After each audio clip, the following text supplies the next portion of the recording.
Hello, everybody. Welcome to episode 6 of the Clue Crew podcast. Once again, my name is Katie, and I am here with my usuals, Allison Hey. and Maddie. Hi. And this week we are to be discussing Alibi and Ashes, which only one out of the three of us finished. So congratulations, Maddie, for actually Thank you. being a Thank success you. story this week. I guilt tripped myself into playing it because I was like, I can't show up and both of you all have finished it, and then I'm gonna pretend like I had because I wasn't gonna admit. Oh my god. The irony is that if you would have done that, we would have all been in good company. Yeah, I think if none of us had finished it and we'd all just gone in at pretending like we had finished it, I think we could have had some like hilariously wrong footage. Yeah, dude. But you know what? I think it's a good thing that you even had that determination to finish because of that. Because I thought the same thing. I was like, I still don't want to play it though. Yeah. It's Yeah. because in like one of my last semesters of college, I was in a 19th century British literature course, and the teacher told us that she was going to plan to cancel both of our midterms and finals.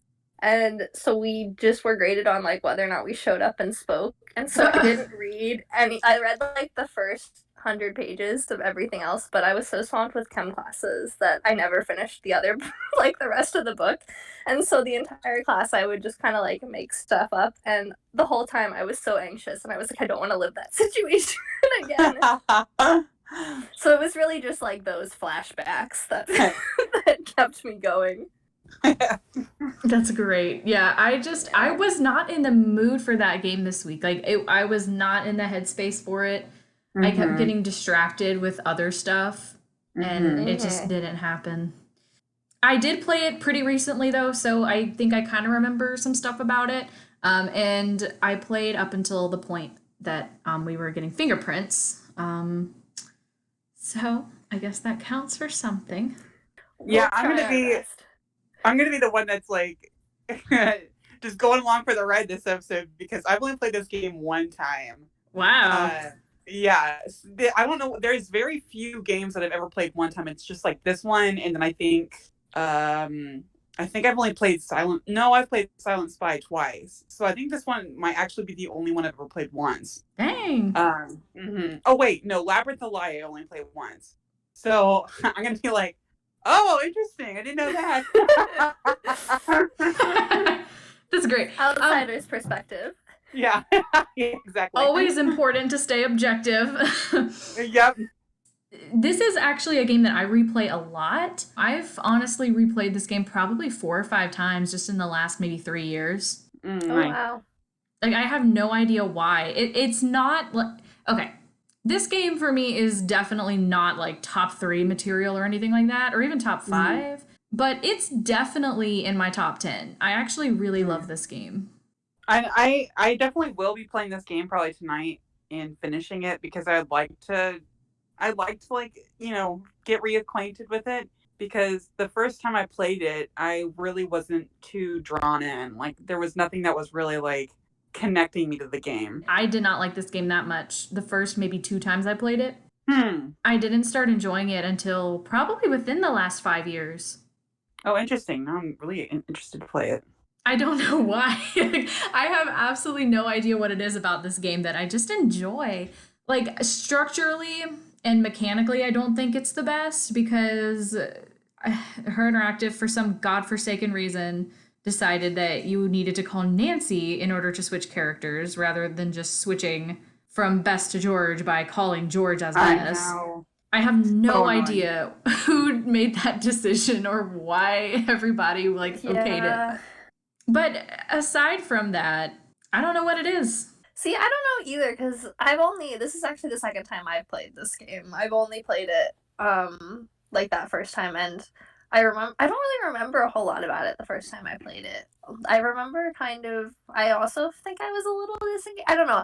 I think I was a little bit more intrigued because you didn't know who had set you up, and so I enjoyed having the conversations with everybody more.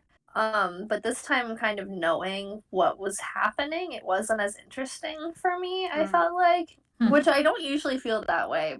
But I think it was because a lot of the character, I don't know. It also felt very, it hit on a lot of concerning topics and things, just like kind of small town politics stuff. And I was like, this is just upsetting. Like, I know some people had posted a bunch of things about Tony, and I was just like, yeah, this is not fun. And then, I don't know, then you feel bad for Alexi the whole time. Mm-hmm. I don't know, it's just, you're like, ugh, I don't like any of you all except Deirdre, and I don't want to keep doing this. Mm-hmm. I love Deirdre and Alexi, but Brenda and Tony are like certifiably the worst.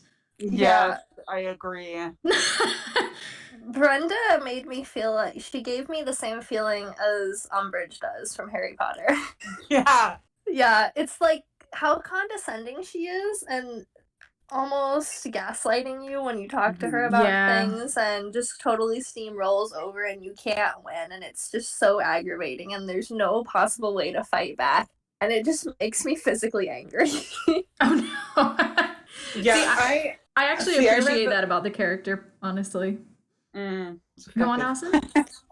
I was about to say is I think, is it in the Nancy Drew Girl Detective books or is it the case files that Brenda Carlton is a character in? You know, I don't remember. All I know is like I remember her in the books. But when I played this game, I was like, no, you're here. I hate you. That's so funny.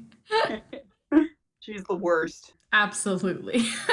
And what is it that Deirdre says about her hairstyle being like hideous? Yes. Deirdre's the best. Like honestly, she also was in the books too. And I remember in the books hating her. And then in the games, I'm like, nah, I like her. She's so sassy. I know, right? Dude, I remember the same thing because I loved the Girl Detective books when I was probably like 9, 10, 11. And yeah, same as you, Allison. I remember not liking Deirdre at all because they made her like so genuinely snotty. But I don't know, man. Something about her interactive came swooping in and gave Deirdre like the redemption arc she deserved. Yes. I just love like even in this game when Nancy gets out and she, they're kind of going back and forth and finally she just kind of admits that like, no, I actually really like having you here to argue with. Right. Yeah. Like they both hate each other, but it's like they would know what to do if the other person came out ahead or whatnot. Which is actually the one thing I really enjoyed in Mid. Not to get into the unspeakable territory.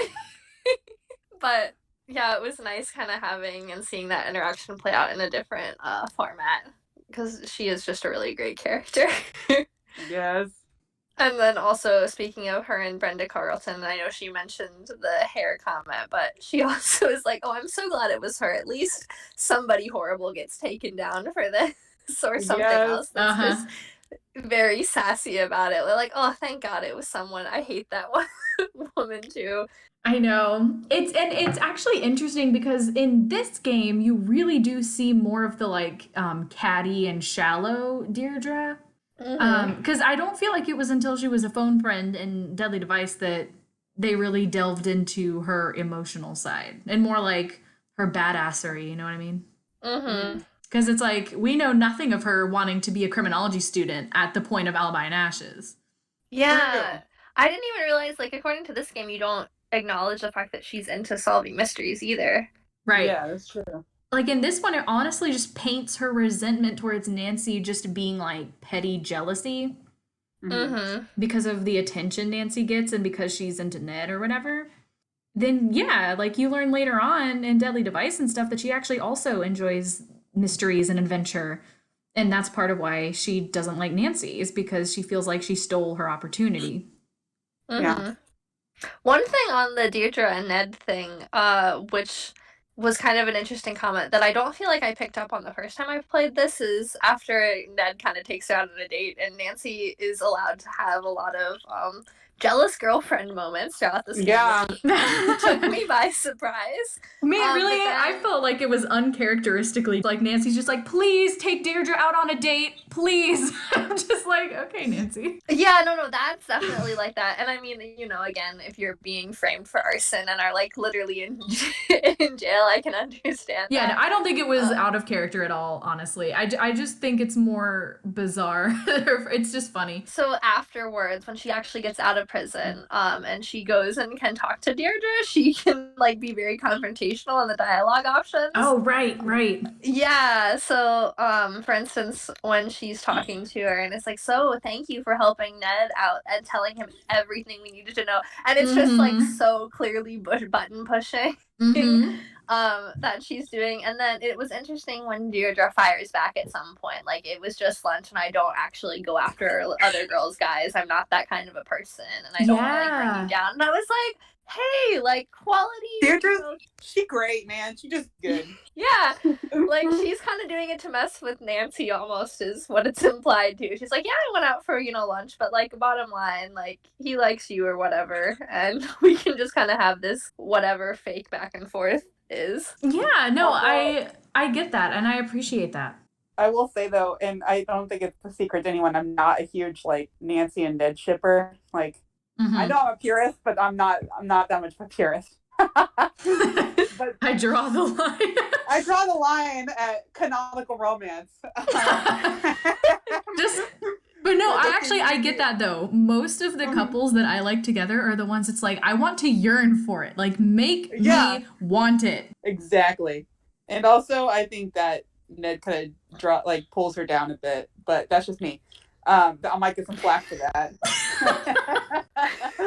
See, I don't know. I think I can go back and forth in different cases, or like different fandom stuff. But in this particular one, it doesn't bother me. Like, I actually enjoy the relationship because it's so kind of blasé about it, and I think it's just kind of a great representation of like a healthy couple that can go off and do their own thing and like are still confident in that relationship that they have with each other, which I really appreciate that aspect of it. But yeah, I can see as it not being like a great love story type setup.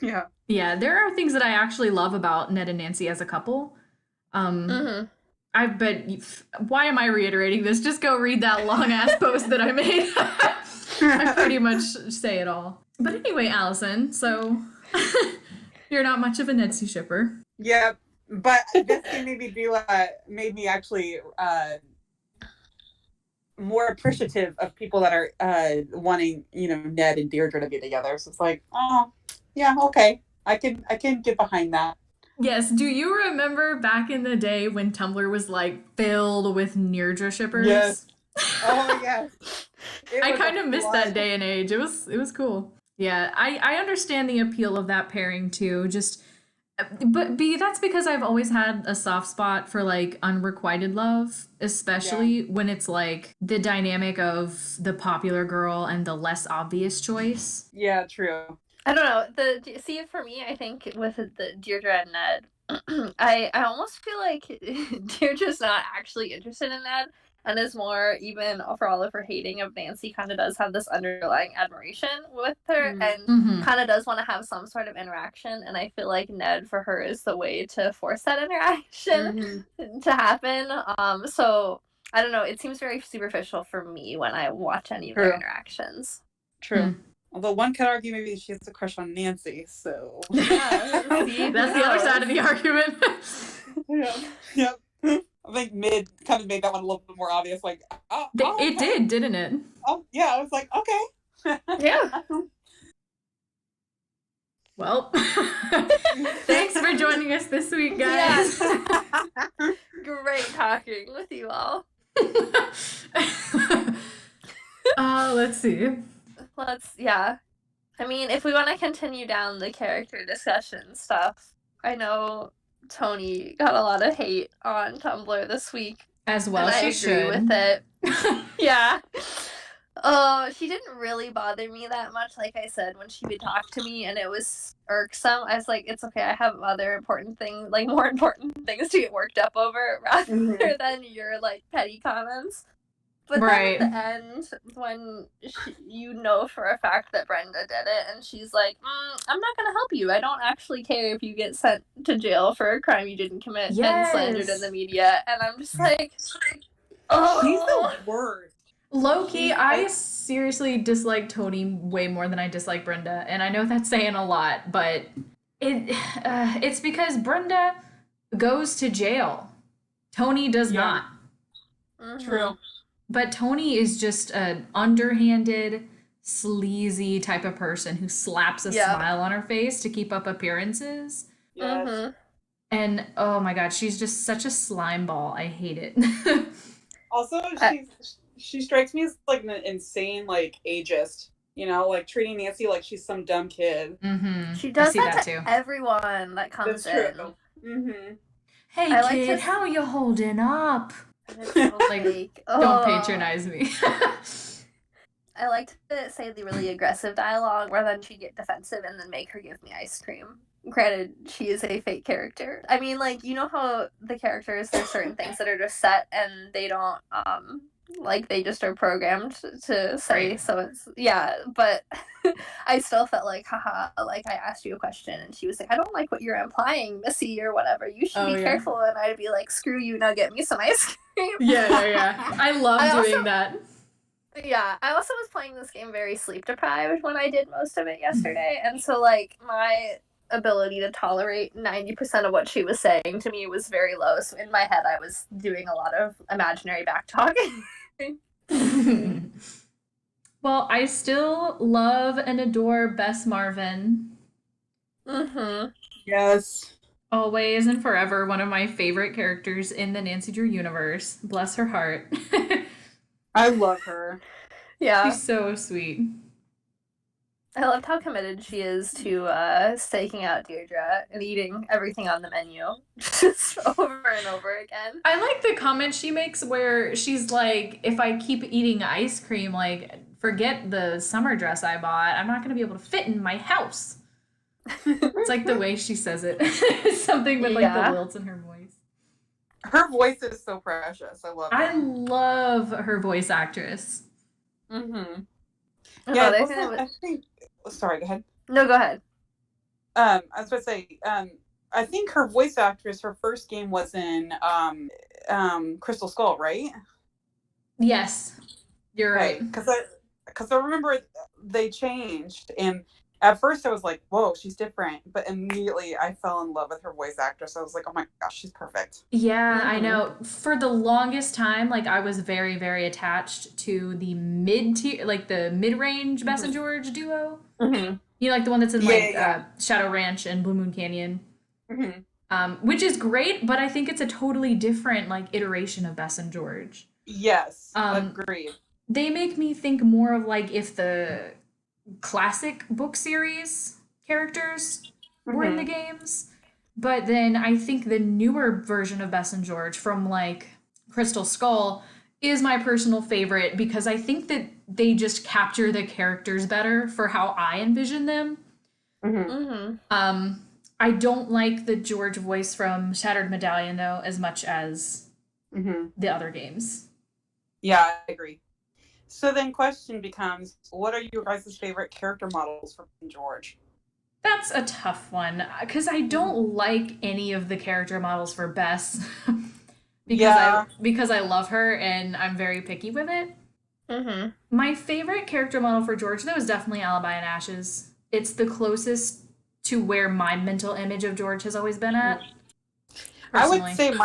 I would say my favorite like character model for George is probably Shattered Medallion, but I'm right there with you on Bess. I don't think I've really ever been able to hit Bess just right, and I think like her clothing is most like what I would consider more Bess appropriate is in Alibi and Ashes, because I think in both Ransom. Yes, thank you. I was like, Ram.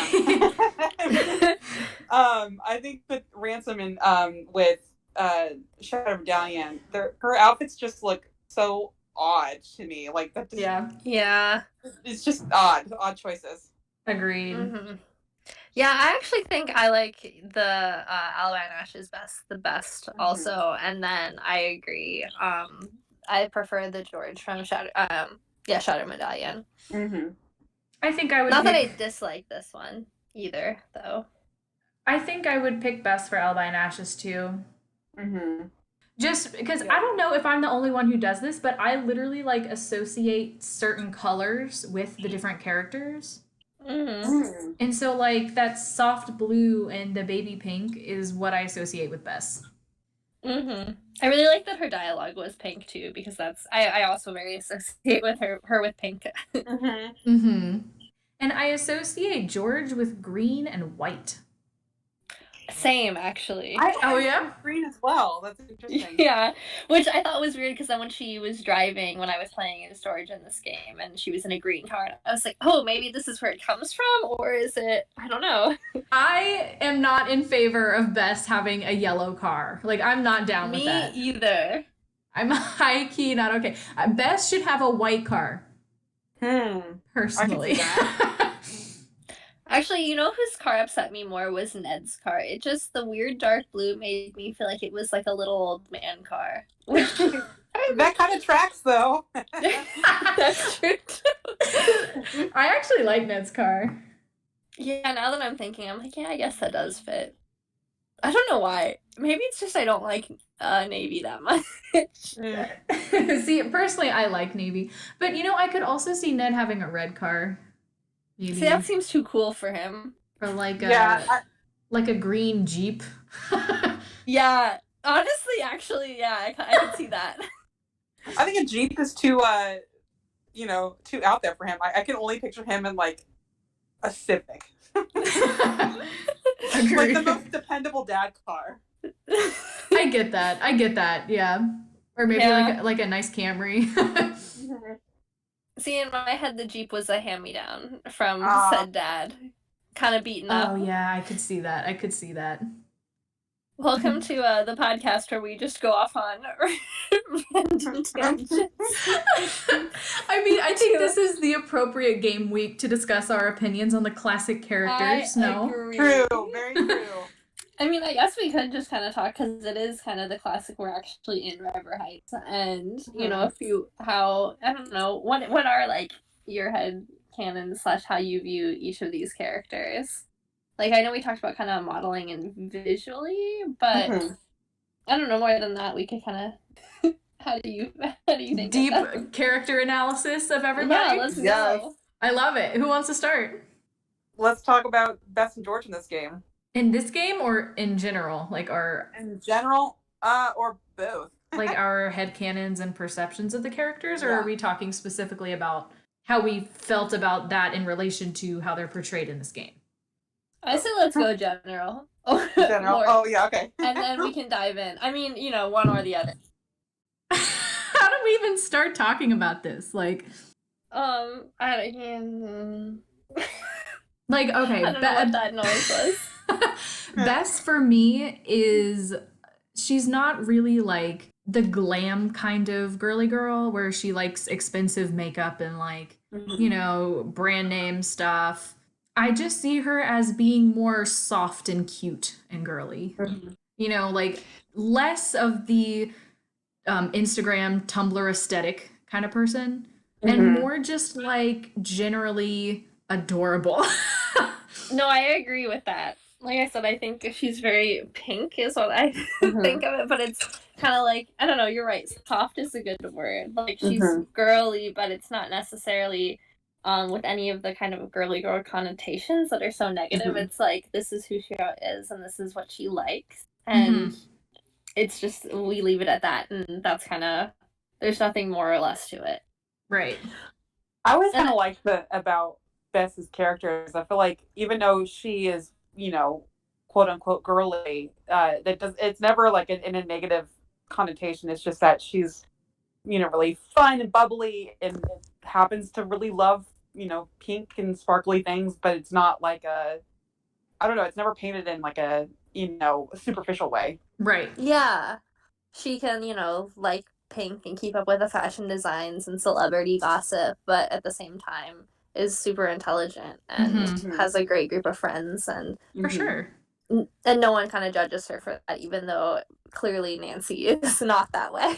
Right, exactly. Yeah. I also view Bess as having a more turbulent, kind of anxious personality. And I feel like out of all of the main characters, she struggles with insecurity the most. Yeah, no, I think that's pretty prevalent. I mean, like, this is probably my least favorite part of, especially more of the original, like, 56 books, but it's like a reoccurring thread that she's self-conscious about her weight. But like, that's not my favorite part about her character, just because it's just like, it's played out. But at the same time though, I can relate to, I mean, who hasn't, you know? So, but I think that is definitely something where she has a lot of confidence, because, you know, she attracts, you know, friends and guys and stuff like that very easily. But I think that that's something that she always kind of gets down on herself about. That's interesting, because I don't necessarily feel like she's insecure about her weight or her physical appearance. It's, I mean, you know, character interpretation is totally open to the individual. I kind of personally view her as being insecure about the fact that, like, sometimes she looks at her friends, amazing as they are, and she sees how George is so tech savvy, she's so sporty, you know, she's so good at this, and Nancy is brilliant and intelligent, and Bess probably just sometimes feels like, but what do I do? You know, like, I like That's shopping, you know? And I think she kind of shares that in Shattered Medallion a little bit with us. Yeah. But so that's just something that I've really, really taken to heart in my perceptions of her character. And God bless the girl. She deserves the world and more. Like, she has so much to offer, but I just think that she struggles with seeing it in herself. Yeah, I can see that. It's definitely, haven't necessarily thought about that as much, but you're right. I can definitely see how, especially when you're constantly surrounded by people that are, I don't know, always talking about like stereotypically smart things and kind of being involved in all of this. I don't know. Yeah, I could definitely see that. And going kind of off of that, I really like how, you know, both Nancy and George and Ned, even when they like, a lot of her girly things are viewed as strengths too, which I think the games also do a really good job. Like even in last week when we were talking about Stay Tuned for Danger, and Nancy's like, oh, I was really hoping we could get Bess's expertise on all of the soap opera drama and whatnot. And it's viewed as something that could be helpful and positive, even though a lot of the times those kind of things are just kind of thrown out or unimportant. Or in this game, we see her being useful to like flirt up a distraction and so on and so forth. And it's never like a negative thing. It's just kind of accepted as this is something that she's good at, but I could see how if that's constantly what your friends are expecting you from, how it could also be kind of hard if that's what you think they view as maybe your only value. I feel like in the books, especially like in the Nancy Drew case files books, I feel like they do a good job of using Bess as like, she's very personable and like very under the radar. Like, she's a non-threatening person. And I do feel like they kind of use her skills as just being like this really chill, like fun loving person that people just automatically open up to. Right. Absolutely. You know, whereas George might be a little bit too direct, and Nancy obviously has zero tact. Yeah. Tell me about your dead mom. Or your dead hamster. Your dead guinea pig. Oh man. So then, question for you guys, because I've always kind of had this as a headcanon, but do you feel that Nancy is closer to Bess or George? Because I always kind of read it as like Nancy and Bess would be like a little bit tighter than Nancy's relationship to George. I have actually always viewed it that way as well. Like when I think of, you know, Nancy having a best friend, my first thought goes to Bess before it goes to George. Yeah. And that's not to like downplay the genuine friendship she has with George. Right. But I am with you. I feel like there's a little bit more of a, like you said, a tightness between her and Bess. I don't know why. I could definitely see that as being something that would make a lot of sense, especially if you view Bess as someone who's, you know, kind of more easy to get along with and kind of have those conversations, where George is more, not as standoffish, but less personable and like less good at those kind of communication skills, that it would be easier to have kind of that best friend, like let's kind of hang out and talk, or let me tell you about what's happening, you know, gossipy or love life type stuff. It would be more Nancy and Bess. Although that's not how I've ever really thought about it that way. And it's been a really long time since I've read any of the books. And I've only ever read like the original, like yellow kind of copy, because that's what we have at my house, because my mom grew up reading them. So I don't know. So I, again, saying from not having like thought about them in a long time, for me, it's always been just like a trio, and I've never really separated them out and thought about it more that way. Right. Yeah. Yeah, and I totally understand that too. I mean, obviously they're all super close with each other, always around. One game specific thing that I really loved in this was that Bess and George had recorded each other's answering machines when you called them. Yeah! Which was super cute. That is adorable. I love it.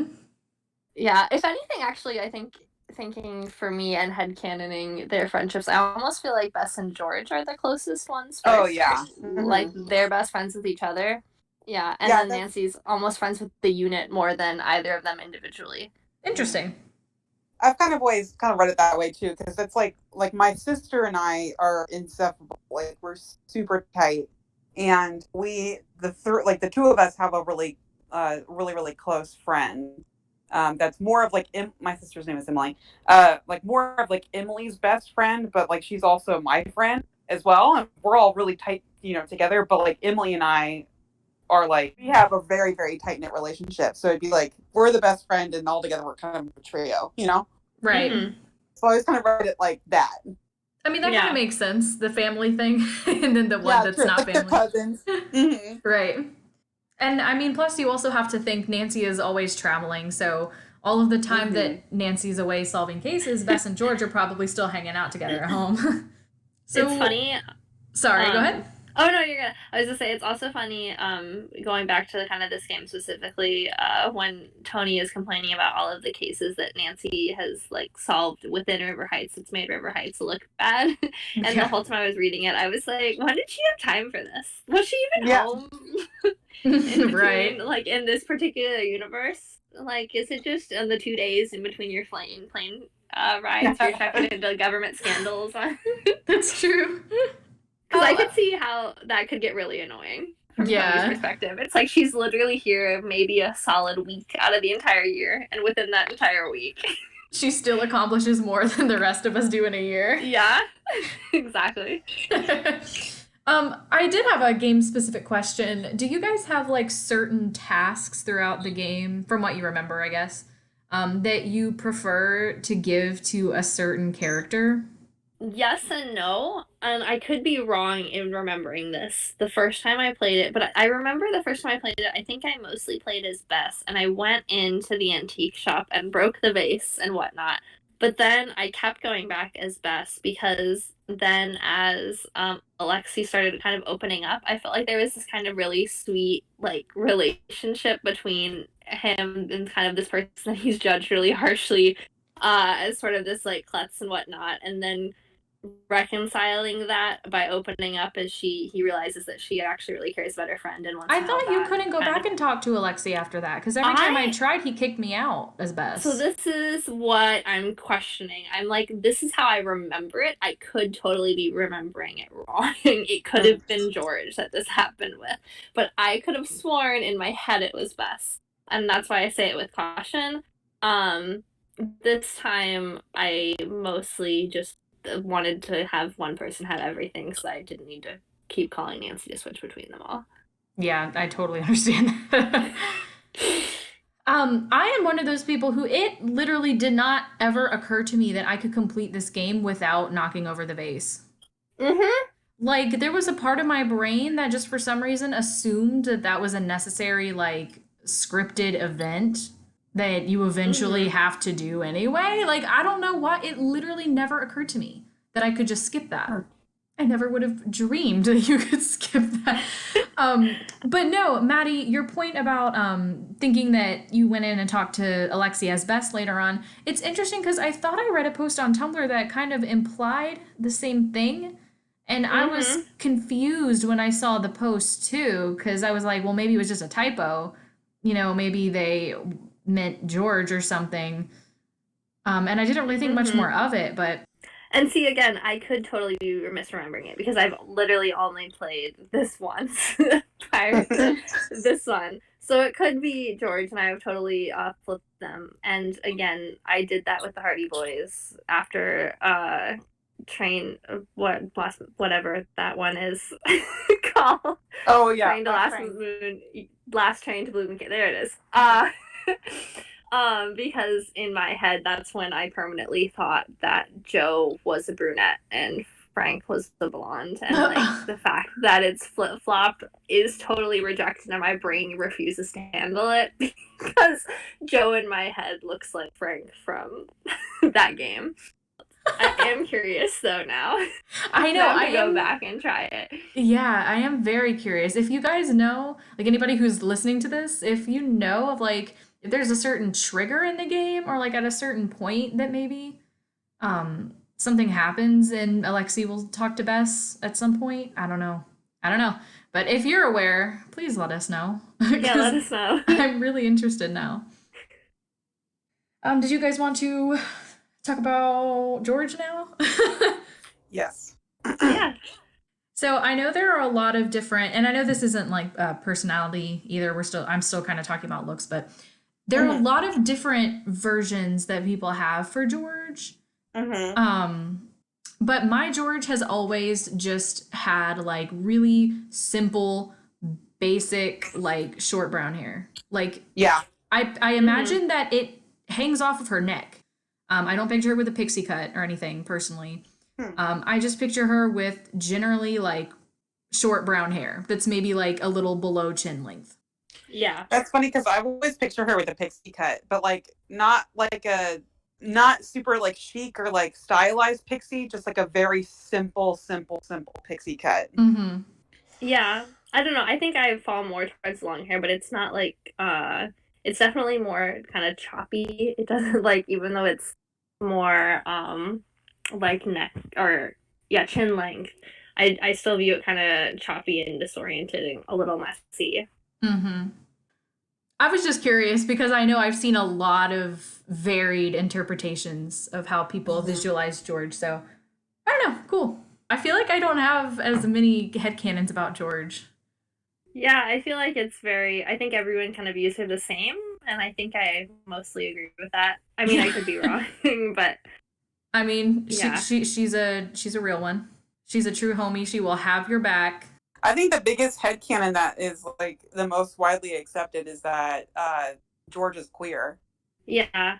I think recently I've seen a lot of someone that I don't know. I feel like I'd recently followed a bunch of New Nancy blogs that posted a lot of Deirdre and George headcanons, and that's definitely like the whole time I was playing this game, I was like, oh yeah, I can definitely see this. Shout out to CJ because I know CJ loves Deirdre and George. Deirdre and George. My bad. I mean, I think that's a generally pretty favorable dynamic in general. The thing where the constant squabbling. Yeah, and that could, the whole like enemies to lovers trope. Yeah. I feel like that's one that I tend to like a lot, so I can see how. Yeah. I feel like that applies to both Deirdre and George and Deirdre and Nancy shippers. Yep. I mean, Deirdre with anybody. That's true. Yeah. It's just her personality. Yep. But yeah, I'm totally a sucker for enemies to lovers trope. Like, yes. I'm more about friends to lovers, but give me a good like enemies to friends to lovers. Ooh. Yeah. That's the good stuff right there. Hard. Yeah, man, that's the best. You gotta have the friend stuff in between. Right. It's like the build up. The build up is where it's at. And then you gotta have that angst about like, oh, I don't want to ruin the friendship because it's so new or whatever. I love it. Yes. Yeah. Love the slow burns. I think that's why I love Joe and Nancy so much. It's because any like version of that relationship, it's gonna be a slow burn. Just because of Ned and Frank. And I feel like you have to wrap all of that up before you can properly pursue her with Joe. You know what I mean? Yeah, you gotta have like a long recovery period. Recovery period. But yeah, that's pretty much anytime I give in to myself and actually write Joe Nancy, like that's usually what I end up doing. I feel like I have to at least shout out the previous relationship of Netzi and the fact that Francie is so widely loved and that it's hinted at in canon a lot. So I feel like you kind of have to go with the canon. You know, that's how I like. I generally like things that line up with what's already canon. Anyway. I know. I will say for Ned, when I was younger, for some reason I couldn't stand him, but now it's like as I've gotten older, I relate to him a little more because he's just so sweet and he's just so simple. It's like he is truly the epitome of the really just genuinely nice guy. You know, not the air quotes nice guy, but like just a nice guy. You know what I mean? I'll agree. I mean, growing up, and again, this is gonna ruffle some feathers, but growing up, I never liked Ned ever. Right, I didn't either. And games, books didn't matter. And then I do feel like as I've grown, the more I've been like, I can get. I'm not the biggest. Your mic's going really bad. Yeah, I was gonna say it. We can't hear I can't hear it. I'm sorry. You've been censored by right. Yeah, I know. They're saying it's some kind of Netzi shipper. They're censoring you. Yep. No, you come out in perfect clarity when you're not talking about them. I know, right? Discord ships Netzi. Yeah, apparently. They're like slander. We got the main sentiment. Yes. You've come to appreciate Ned. Yes. Yeah, I mean, I have too. He's just he's a simple guy, and he's a sweet one too. And he's very patient, very loving, and accepting of Nancy and all her craziness. Which is why, even though I still don't personally ship it, like I completely understand the validity in people who do.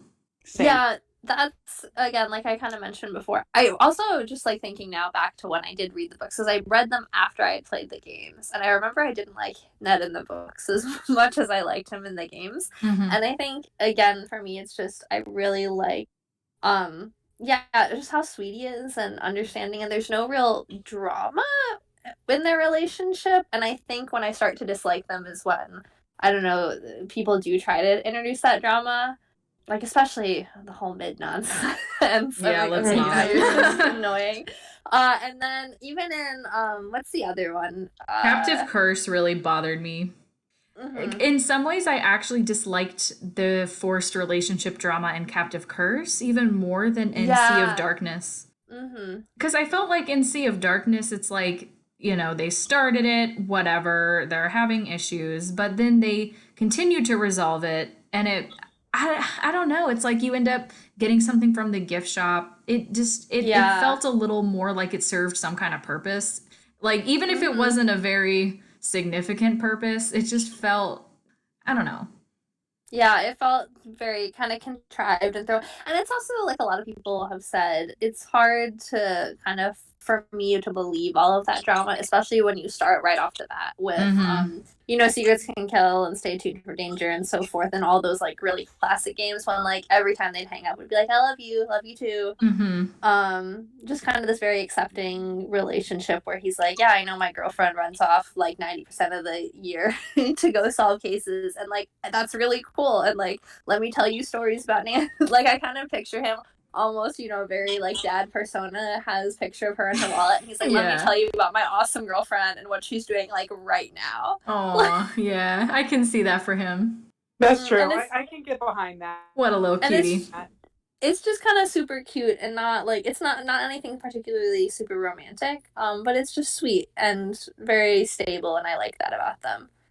How does River Heights, I guess, in this game compare for your guys' perceptions of that is a place also.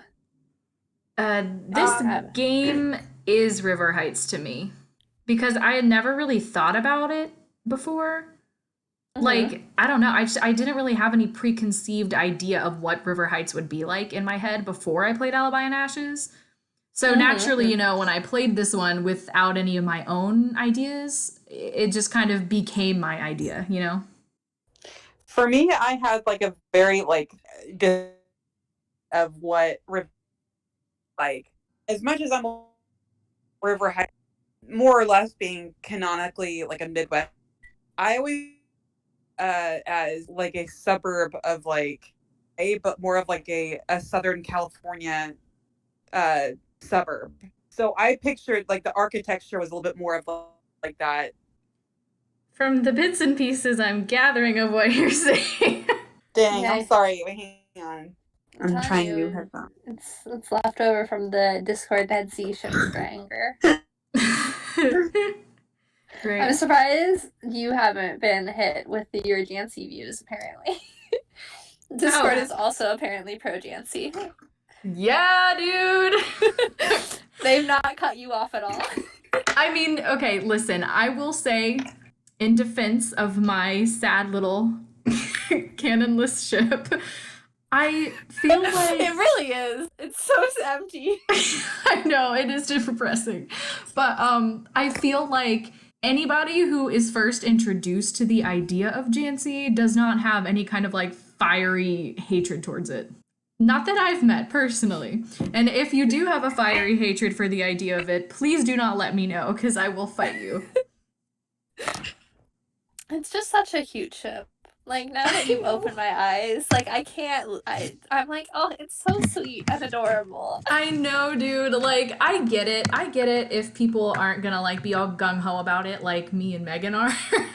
But it's like my only wish is to make people at least appreciate what that dynamic is and what it could be. So, Oh, should I lose you? I feel like I'm losing both of you now. really? Yeah, it's kind of cutting in and out. In general. Oh. You're back now, very clearly. I'm back. Oh, Yeah, I didn't do anything. Yeah, you seem to be good. Hmm. Well, I don't I know can where at we were. least say for sure about River Heights and Alibi and Ashes is that now all of the characters that were in that game are very clearly and solidly in River Heights in my mental idea of it. Yeah, so for me, I think probably because this game came out later, and so by that point I had already been reading a lot of kind of the older set of books. And I feel like River Heights is super prominent in a lot of those cases kind of happen in the area, or at least like they start out there and then they leave. Mm-hmm. So I feel like it's always talked about. So in my head, it was kind of this very cutesy small town, which you kind of still get this vibe from this game. But I just felt it was one of those ones where everyone's kind of super like, everyone helps out their neighbor, more kind of Gilmore Girls type Yeah. style. Mm. Star Hollow, where everyone's very friendly with one another. Mm-hmm. And then you come here in this game and you're greeted with Tony, who's supposedly been elected by everyone else in the city. It's a lot more sinister in this game. There's That's Tony, fair. then That's interesting. I never thought about you that. you have the rock being thrown through Nancy's window that tells her, arsonists are gonna get what's coming to them. And then you also have the confession from Alexei saying that, part of the reason he was condemned all those years is because he was from a family of immigrants and they weren't accepting from that, which Right. admittedly can be very true for small towns and not being accepting. But in my head, I don't know, River Heights just seemed very kind of, I don't know, like cutesy and nice, and there was no this animosity, where here it's very negative. And I think and that's kind of what I was going with earlier, where I think you just see some of the negatives in both just Tony as a politician in general, and then with all of the Alexei drama as well, it's much more kind of the negative, sinister side of things that comes Yeah. very true with society realistically. It's definitely interesting playing it back now as like being older again, as having only played this the one time. it hit a lot differently, I think. Mm. Especially, I feel like there's more conversations about kind of some of this stuff recently, and that may be just generally, but then also, I don't know, maybe just some things that I've been talking with people about more specifically. So it definitely hits differently. I felt while playing, which was interesting. Yeah, I don't know. I think it's because I didn't grow up reading a ton of Nancy Drew books. Like I read them here and there, but I didn't read them religiously. Yeah. And so because of that, I didn't have any kind of preconceived idea of what I thought River Heights would be like, or whatever. And so now with Alibi and Ashes, that is my headcanon for River Heights. Because it's really the only version of the town that I'm super, super familiar with. And so I appreciate it for the whole, like, it's cute, it's charming, there's lots of nice people here who will know each other, but, as with most towns, if not every town in reality, there is a bit of classism. There is, some discrimination going on, and, it's not a perfect place. How about them Benningtons, though? The ones who accused Alexi. Oh, yes. I know that neither of y'all watched the CW Nancy Drew, but for anyone out there who has seen it, I feel like the Benningtons from Alibi and Ashes are like the Hudsons from CW Nancy Drew. Okay. Anyway, I also feel like now that Her Interactive has introduced Alexi, he should be a part of every Nancy Drew iteration that exists. Yeah, I agree. Like, especially he's so with great. him, like, having and also having the knowledge from being the kid detective back in the day, and I'm like, why are you not a phone character all the time? yeah. Right? I agree. He's a really great character, especially because you kind of see the progression from like very angry person when you first interact with him, Yes. and then he slowly opens up, and he also just seems to get so excited when Nancy gets out of jail because he's like, you did what I couldn't do, and are kind of proving your innocence. Yes, I completely agree. I think that's why he succeeds so much as a character, because you see both sides of his personality. And the fact that he was happy that Nancy didn't get blamed really shows his character, rather than being bitter that, she managed to escape it when he couldn't. Yeah, like he's moved on with his life. Like even at the end where they ask, would you ever go back into being a detective? And he kind of was like, no, that part of my life is over. I found something new to kind of pursue that I enjoy doing. And you do see kind of hints of that too, like in his journal that you unlock in his chest, where he references like, one day maybe I could buy the antique shop. And I know he's more referring to it because it's connected to the tunnels. But at the same time, there's kind of in the back of your head, like, oh, maybe he was actually interested in antiques and he's checked out this too. And just kind of gone down a different path, which is also nice too, in realizing that you can kind of move on and have different facets of your personality. And it's okay when things kind of change and get let go. Not in that context happens to him, but it's nice to see that he was able to find something to kind of make him happy. Yeah, definitely. He deserves the world. Honestly. He does. I think another reason why I just really enjoy this game is because of how, like, classic sleuthy it feels. Yeah. Like, it has a little bit of everything. You do some lock picking, fingerprinting. You're working from inside a police station. I don't know. It just feels really like, I think this is the game that really feels the most like you're, I guess, police detective. You get to actually participate in some of the more traditional methods of police detective work. Yeah, and I also think that's much more character driven, which feeds into that. And I especially actually kind of like how it's implied that each one of Nancy's friends has a better relationship with the different suspects, like Ned and Deirdre, obviously, but then Bess and Tony as well, because Bess is in there more frequently, and even Alexi kind of opening up to the other two that are not Bess. And so you can kind of play that social aspect in it as well, and the dialogue options, at least to me, seemed to be greater depending on who you were playing as when you would go interact with them. And so in that way, the characters themselves, even though they're kind of the stereotypical suspects, feel less flat and much more realistic and kind of fleshed out. And so I think that just adds to that overall very like realistic kind of investigative work. For sure. Yeah, and now that you mention that, that's probably another reason why I like this game as much as I do, is because it is character driven. There's nothing I love more than character driven stories and things that actually show complex characters and character dynamics. So that's my favorite things. So, like you said, the fact that you do see different characters have stronger dynamics with some more than others, I just think that really plays into the things that I like as far as storytelling. I also, for some reason, really enjoy doing the suspect board. Oh, yeah. I don't know why. I think that also gives me very much like I am a police officer, like right? vibes. Like while I'm doing, I'm like, this is so official, so much fun. Although that gas chromatograph again, I still don't understand it.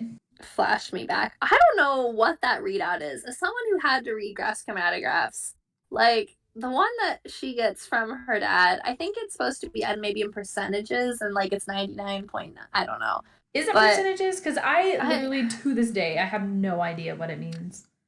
I don't know. That, yeah. Well, I mean, I understand what the chromatograph is saying and what the pieces are because I forced myself through a bunch of chemistry classes. But in terms of what Carson gives Nancy, it didn't agree with what I feel like I'm used to seeing. But again, I also could have just blacked out things in my brain.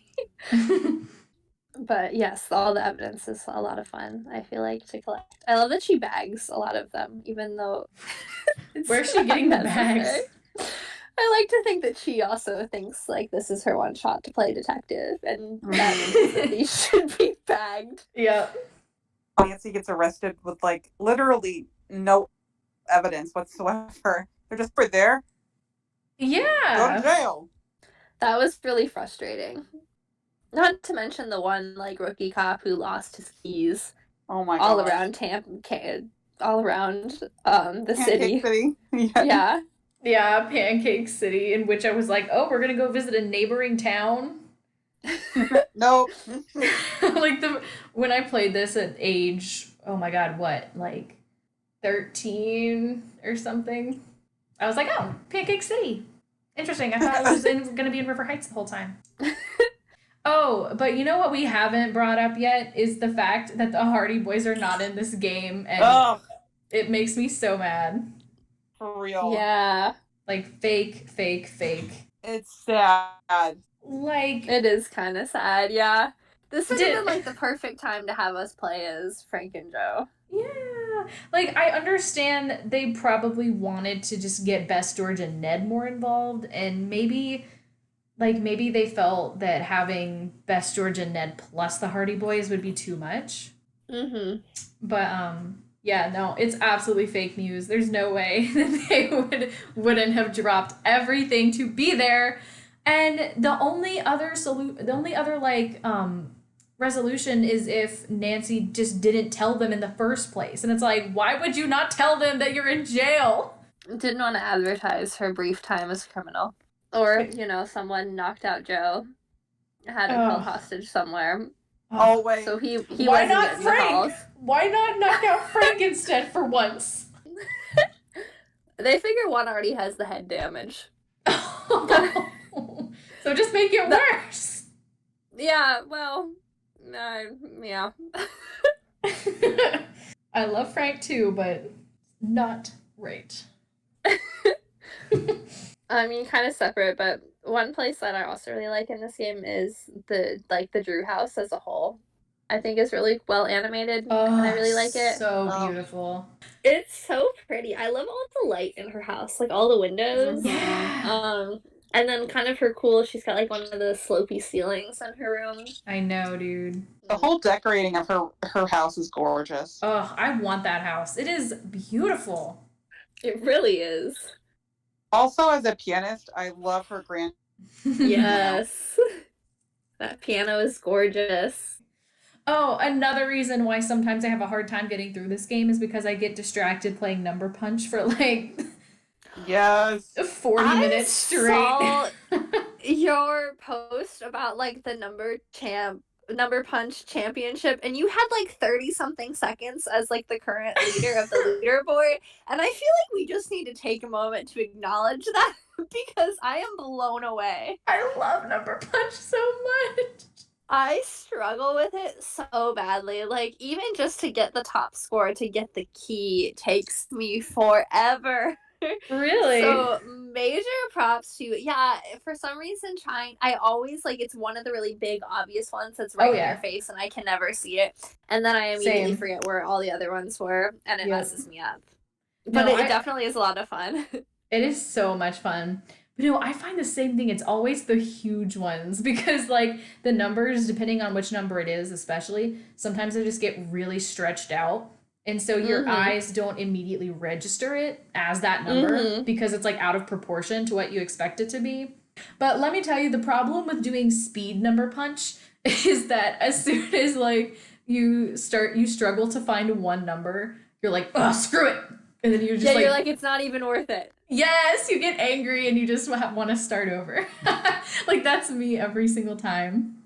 Also, people kept posting things about other people that had played number punch on like the right hand side and it being like references to old Nancy Drew characters, which was cool and everything, but they always took the screenshot like right as the number punch started. So prior to reading any one of their captions, anytime I saw someone with like that kind of a post up, I thought they were telling me that they got 6 seconds on number punch, and I was like immediately like shocked and horrified and terrified of them.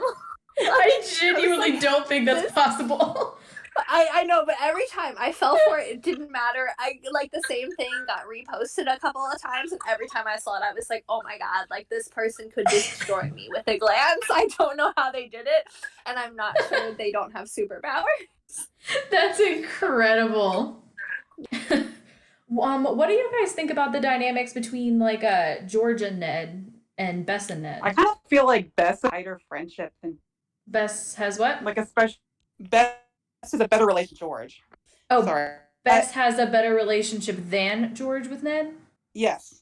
Okay. I agree. Low key, I think I might like Bess and Ned together as a ship. Okay, same though. Okay. You feel me? Like really? Mm-hmm.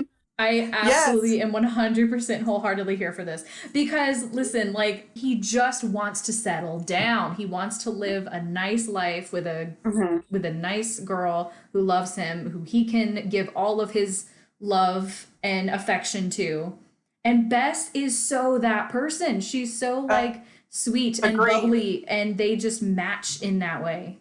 Yeah, I mean, I see it from that perspective, but for some reason, it doesn't like click for me. Like I just don't see them any sort of romantic relationship. Like I don't know why, because it definitely totally makes sense on paper, but just for some reason, and I think it's just like my personal, like the way I don't know, thought about it first that way. I don't know, like it doesn't compute.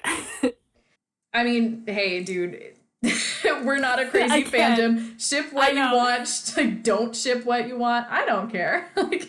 I know, despite the fact that this has come into, we're talking about every single possible pairing. I mean, might as well at this point, right? Yeah, no.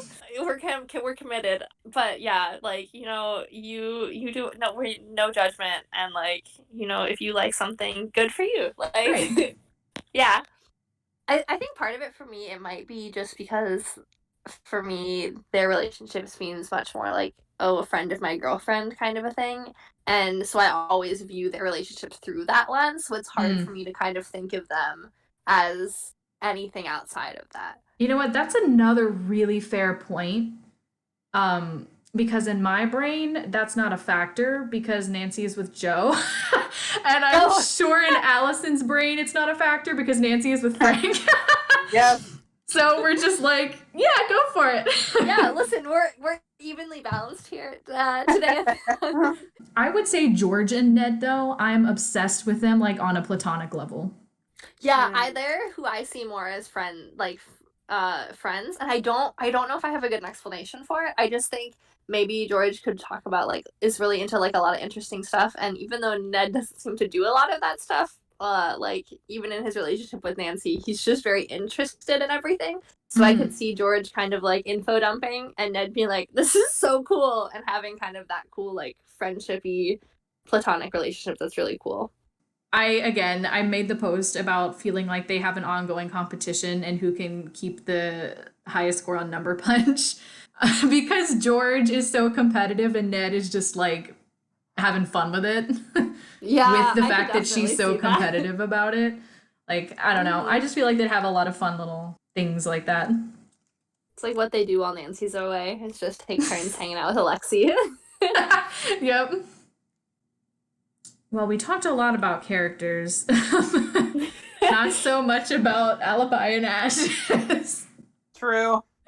It happened. It's a game. It's a game that I actually like, but I don't have much to say about it because I only played like 20 minutes of it. It's the character spectacular. I always love talking about characters, so this has been a joy for me, personally. I know. Like, even though I like a lot of things about this game that we kind of touched on, I also came in tonight and trying to be like, oh, I don't really have a lot to say, so I really enjoyed this. I did too. And another thing that's fun about this fandom is the fact that I like the fact that the three of us have differing headcanons and feelings towards stuff. I actually like that we are not in complete agreement with everything because it shows how interesting and diverse, I guess, the characters are in the Nancy Drew series, that, you know, you can have so many different interpretations that are all equally valid. Yeah, same. I honestly love reading everyone's headcanons, either whether it's about kind of shipping or characters, and I'm always like, oh yeah, I'm curious, and I always just kind of want to dive in, and usually by the end of it, I'm like, oh yeah, I can see that. Yeah. So yeah, this has been the Character Analysis Extravaganza. Thank you for joining us, everybody. Yes, thank you. Yes. Thank you, Allison and Maddie, for joining me. Yeah, thanks. As always. Yes. So next week is Curse of Blackmore Manor, and I'm so excited, y'all. I love this game. I'm obsessed with this game. I'm so hyped to play this game. Oh, I know. It's going to be a good one. Mm-hmm. So, that said, you two, thank you once again, and I hope you guys have an excellent rest of your night. Thanks, you too. Good night. Good night. Bye.